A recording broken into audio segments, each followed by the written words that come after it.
How's it going, Steve? A little nervous after our last chat. Understandable.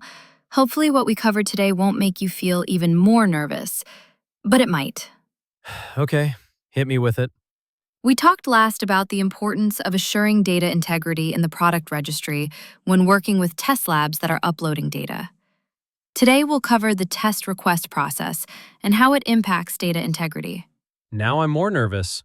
Test request forms are not exactly the best example of data integrity, especially if they are filled out on paper, even more so if they're filled out by the supply chain. To put some boundaries around the issue, you won't be able to use test request forms filled out on paper or entered manually by the supply chain into an electronic test request system for the data that will be submitted to the product registry by test labs. That will never work, and I can help you address that. Okay, good. I'll take a deep breath. Let's keep going.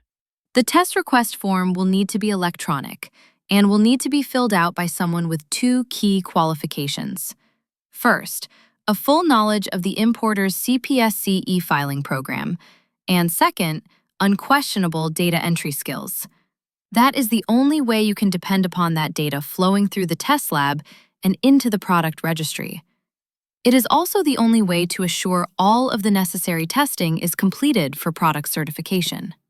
Even if I had someone on staff that met those two qualifications, which I don't, how would we assure all of the necessary testing was completed? That last part is a tough challenge.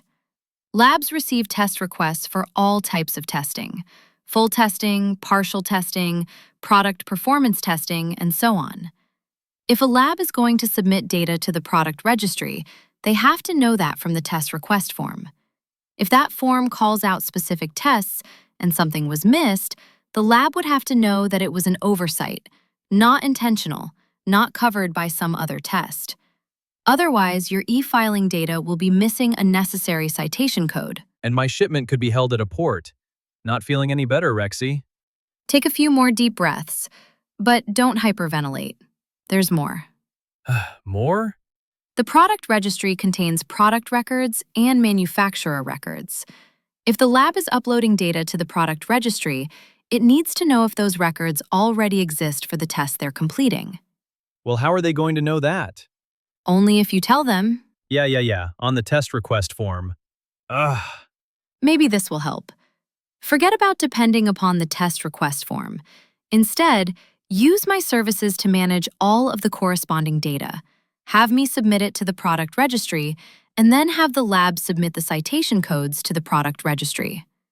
Let me provide your team with a cover sheet for the test request, so that no matter what the test request form says, the lab will know exactly how to tie their citation codes to the data I already have waiting for them in the product registry. You can do that? We can do that.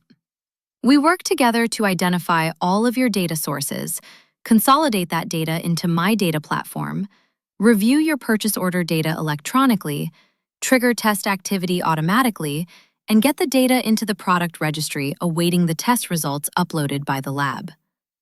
We then provide your broker with the Reference PGA Message Set.